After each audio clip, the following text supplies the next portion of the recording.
What's going on, guys? Kaiger here. Today I'm going to be going over Lancer, both Dragon Knight and Dragon Fighter, what's best in what game mode, what fairies go with them, what is the skill rotation. Let's get into it.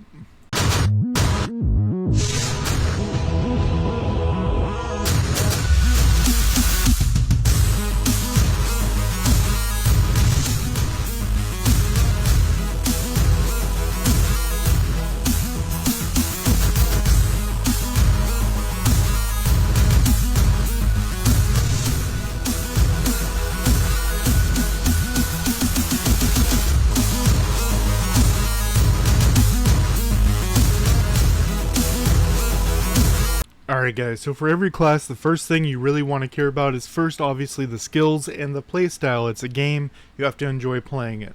The next thing is going to be class advancements right here. This is going to change entirely how your stats go up as you play your class. I get the question all the time. If I'm Dragon Fighter and I increase the Dragon Knight class advancements, do I get those? Yes. These are just showing you what they're kind of built for.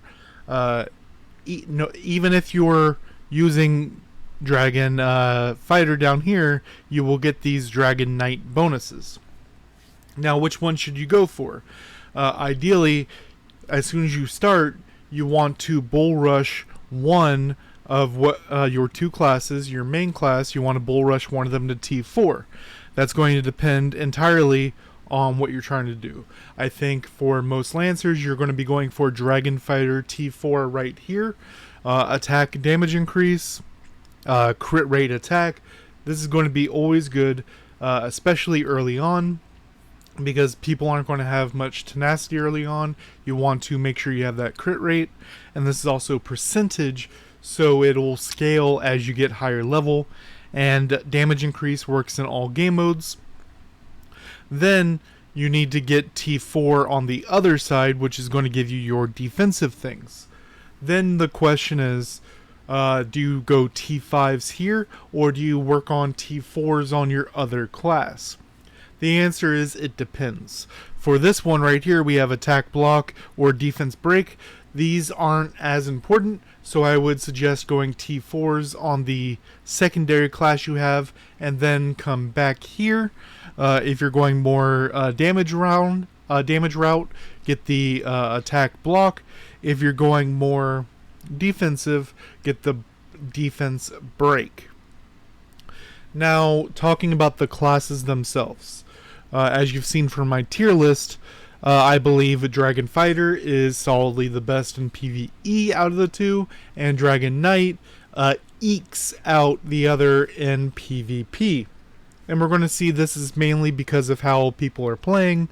This is based on if you're able to do the combos correctly and trick people into certain situations. So let's get the PvE out of the way. And let me see, auto, yes. So this is how I have it set up. You see the 1, 2, 3, 4. The reason why it's set up this way is you use the dash to get close. The knockup isn't super important in PvE, but it gives us the certain amount of energy that we need to be able to go into our secondary skills once we do the full opening rotation. Third skill, we're already up in our opponent's face. That is the prime time to use that AoE. And then the fourth skill is just the longest range. A big arc does a bunch of damage. And then the Sky Rush and Swift Strike will have enough energy immediately to change to Dragon Shadow Spear and Falling Star Strike, which is just going to do it on rotation. Now, this is going to be more towards PvP. We'll touch more into it a little bit later. But once you do this full rotation, even if you do a full rotation afterwards, you won't have enough energy. There's like a starter energy. So the best point is, after you do a full rotation as I've shown here, you can either wait until the next Dragon Shadow Strike or swap to your other class, use their skills, come back to Dragon Fighter, and then once your skills are up for the next rotation, you'll be able to go to the secondary versions on that new rotation because you have since swapped classes. Now, the main reason why Dragon Knight isn't as good in PvE, it does have, we don't really use Confusion, and even though it's a decently good PvE skill, it requires a lot of energy, and we don't get a lot of energy even if it's group PvE. So ideally it would be Dragon Shadow Strike, does a little bit less in PvE, but gives you some energy. Dragon Blood Transformation. Flame Rush is very good, both PvP and PvE. It's a very quick attack. It does the taunt, which is primarily for PvE. And it does a mini stun, which can matter against some enemies. The issue being, Fallen Spear does a crazy amount of damage, but has a super long cooldown. Even if you reduce Flame Rush by Rising Flame, you're not going to have enough energy to continuously always do the Falling Spear, and 2, the damage is super high, but its primary thing it's adding is the movement speed reduction, HP restore reduction, which isn't really a big thing in PvE. If you want a big spike in damage, Fallen Spear will do that, but if you're in a long-term PvE thing going on, such as Guild Boss, then you're not going to do as much damage. Or if you're in such as Path of Fire trying to push bosses, Fallen Spear isn't going to be that great, primarily because there's a lot of mechanics on certain boss stages, and if you're sitting there charging up the spear, you're getting hit by mechanics. So as far as fairies, for PvE, you're generally going to be looking towards the Fire Echo, either way you go, or the Holy, obviously, depending on what kind of PvE you're doing. If it's something like Guild Boss, then the best loadout would be double Holy and double whatever the elemental weakness is. I have a sort of AFK style one. Let me know down below if you want to see that AFK Guild Boss setup, and it's pretty good. You only have to tap the swap button once every 30-45 seconds. I usually eat while I'm doing Guild Boss, and I only press the one button to swap the skills. Let me know if you want to see a video on that. But this is just going to add the most damage. And then once the boss is under 40% HP, you can either go full Holy to get that passive bonus, or just stay where you're at to get some damage going. Now, there have been some questions about Wind being a good one for this, and while it does give you crit damage and cooldown reduction, which are both good, the issue being the cooldown reduction is not enough to really matter. Cooldown is kind of weird in this game. It has a very big it has very bad returns. A little bit of cooldown goes a long way. Once you start stacking it, it starts getting diminishing returns, smaller and smaller amount. It could be an issue with the coding, but how it is right now, getting a bunch of cooldown reduction isn't that big. Now, going over into PvP, sticking on the fairies for now, Holy is the best. If you're unable to get Holy for Dragon Knight, if you want to be more damage based, Fire is going to be the way to go. If you want to be a brawler type, Earth is going to be the way to go. There's some talk of Wind, but as I just said, it's not really holding up right now. Once we have one more good Wind passive echo, could definitely get us there, but right now Earth is the best for the brawler type. If you're trying to be tanky, water obviously. Now for dragon fighter, it's going to be fire all the way. A little bit of conversation for wind because they are more of a crit build, but like I said, fire is just going to get you the most out of it if you're able to. Then going on to our skills for PvP. For dragon fighter, it's going to be the same setup, the same skill rotation, and the main thing that you're doing here is you're doing the dash to get close, knock up so they can't press any skills. While they're in the air, dragon transformation, get that AoE going, and then once they land, hit them with that crescent slash. Now once you hit all four, I will show you on the dummy right now, and then we'll talk about the other class, Dragon Knight. So as you see right here, 1, 2, 4. Now you see the first one's ready to go. Now you can target this one. You can target this one right here to whatever you want. I'm going to swap. I'll wait a second to swap back, and then I'll show you how targeting with the other skill works. Now you don't get energy unless the skills hit the unit themselves. 1, 2, 3, 4. Now it's whatever you're facing. So you see I'm facing that direction. Boom. And that is a knockup, which is very, very important. And then you can hold and shoot this one to whatever direction you want, which is just damage, but it's a lot of damage. Also targetable is the initial dash to whichever way you want to go. Now let's talk about PvP for Dragon Fighter. Sorry, Dragon Knight. So swap over to there, equip, pap pap, bam bam, and then for auto, ideally you shouldn't be doing auto in PvP, but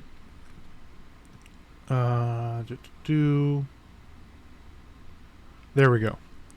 So what you're trying to do here is you're using this first skill to initiate the combat. This is a targetable skill, as I'll show you, and is a great initial stun. It's a lot quicker than the dash. The dash, they can use a stun, knock up, or anything while you're moving towards them. It's a very quick dash, but if they use anything during your dash, then you just wasted your skill. This first skill right here is targetable from range and almost instantaneous. You disappear and you appear above their head and come straight down. There is some play around that, but this is the best opener I have come up with. And then while you're already in their face and they're currently still stunned, you use the dash to give you the pierce rate, the knock up, and then as soon as you hit the knock up, you start charging the falling spear. Now if you're in group PvP, you want to time these a little bit differently. This is kind of the opening rotation that you want, but you only want to use falling spear when the target you're going after is stunned and the other units don't have something to knock you out of it. So we're going to go back into the dummy. I'm just going to do the full opening rotation, show you what happens with it. So as I showed you, press and hold. The best way with a lot of these skills is you see how it actually goes past the circle. The target is the middle where you land, but you affect that entire outer circle as well.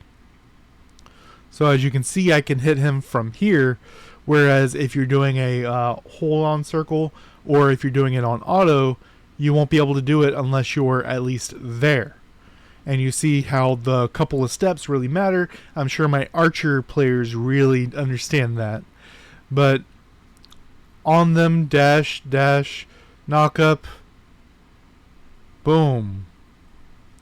And you see the 1.7 million spear drop. That is entirely figured out here.